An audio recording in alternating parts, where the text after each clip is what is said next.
As we said in the previous lecture, everyone these days is trying to tell us we should be mindful. But why? What are the benefits of mindfulness? Do we need to be mindful all the time? Are there times when being mindless makes sense? In studying mindfulness, I found many references on breathing, meditation, yoga, etc. And so are you, I'm sure. So we will certainly cover these great benefits, but the issue I see here is that very few folks tell us how to make it a practice. When we try mindful breathing, and we will go through this exercise, we will feel good about ourselves, about the exercises. But how do we make a practice out of it? How do we make it a habit? After all, being mindful is not a one-time deal.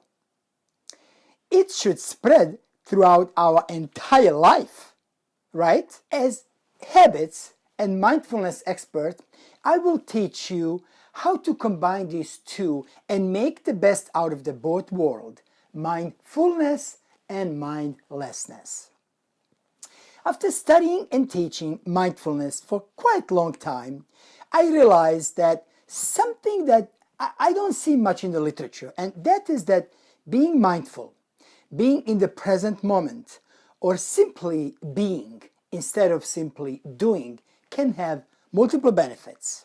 Such as less injuries, yes, better relationships, success at work, certainly more spirituality, etc.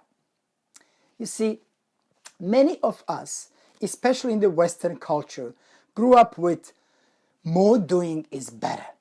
We were told that multitasking is what we all should be doing, and yet the research clearly shows that multitasking is not good for us, not good for our brain, and it even makes us less productive. Focusing on task at hand makes us productive. So for those who believe that if we make our employees work so hard and multitask, they will be more productive, not true.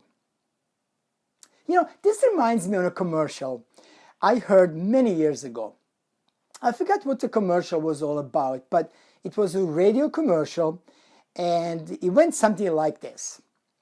If you don't brush your teeth, read the newspaper, watch TV, talk to your partner at the same time, you are not New Yorker. And not only that I lived in New York back then, but based on this commercial, I was a true New Yorker. And back then, so proud of it. Now, don't take me wrong, I am still proud of it. Just not proud that I was associating myself with that commercial, and that was the reason I was proud to be a New Yorker. I was a true multitasker, a great multitasker, I believed. But I regret it now. That part that was a New Yorker, not that part rather that was a New Yorker, but a part that I had to multitask in order to prove I was a true New Yorker. When we focus, when we are in the flow, as Dr. Mihail calls it, we are not only productive, but we are also happier. While being in the flow, your existence is temporarily suspended. You don't exist. It is just that moment that exists. So, what is flow? You will find this in my other lectures in positive psychology, but just briefly, flow is a state of being fully engaged. And as my friend, Harvard professor Dr. Tal Ben-Shahar defines it, it is a meditation in action. I just love this definition, and it's just so great to talk about it here, because we are talking about mindfulness and meditation. It is easy to understand meditation in action. It is similar to meditation, as in meditation you focus on your breath, on your body, etc. And in flow you focus on music, game, writing, and other things. But time and time, more than we really know or want to, we are not in the flow. We are not mindful. We are mindless. So what could be a possible outcome of mindlessness? Let me give you an example. One time I was in such a hurry, really for no particular reason, so I ran down the stairs in my basement, fell down, ended up in the hospital, and was unable to walk for a few weeks. To make the story even worse, at that time, there was a time that I just got a new job. And the only reason this happened is because I was not mindful. I was not present in the moment. I was totally mindless. Do you ever forget where you left your keys? I might have asked you this in first lecture, and not sure where you locked your car, so you go back to double check. Think you didn't turn car or house alarm just to find out that you actually did. Send an email just to regret it later on. Maybe was angry just to realize later that you were wrong and must apologize for your action.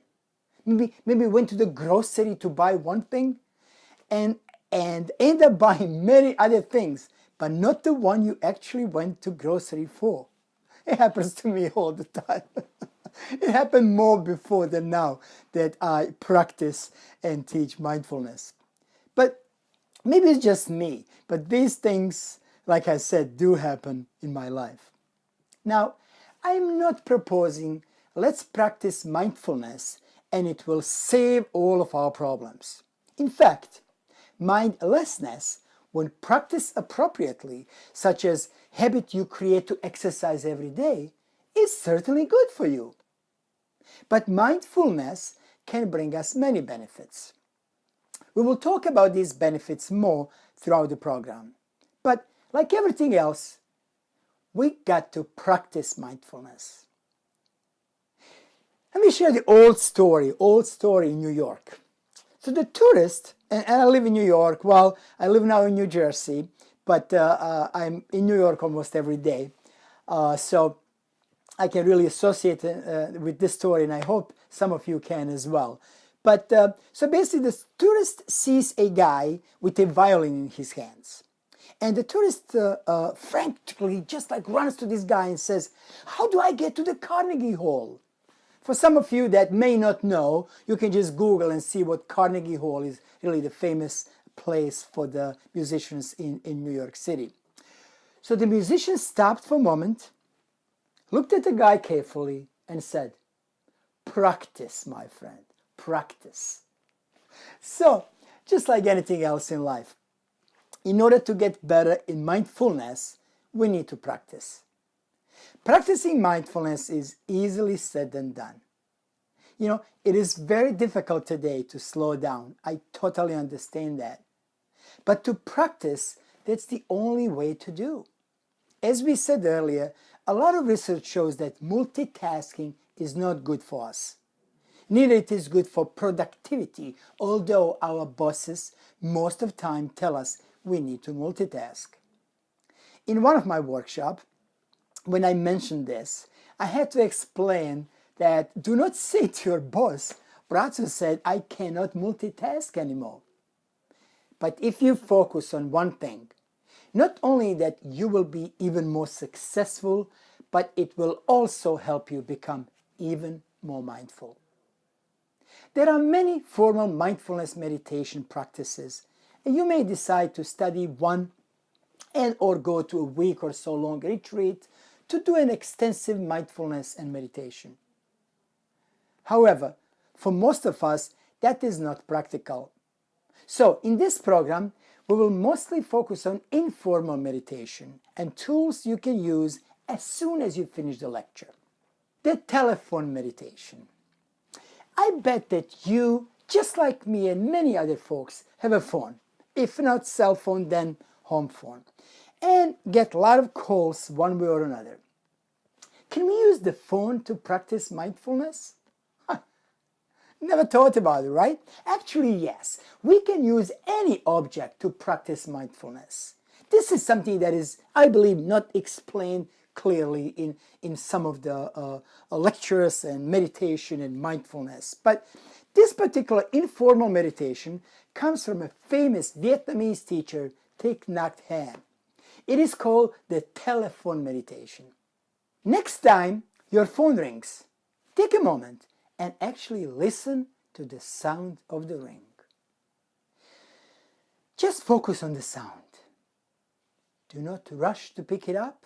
In fact, since most of the phones today have a caller ID, once you hear the sound, focus on the phone number or the name that comes up on the phone.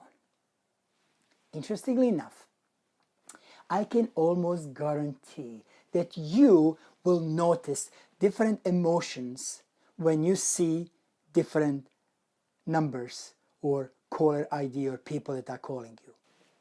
You might be happy, sad, mad, upset, angry. You may feel nothing if you do not know who's calling, but you may be curious or not. Anyway, give yourself time. Become mindful of the phone call and even become mindful of the person calling you. We can practice this anytime we hear the phone ring.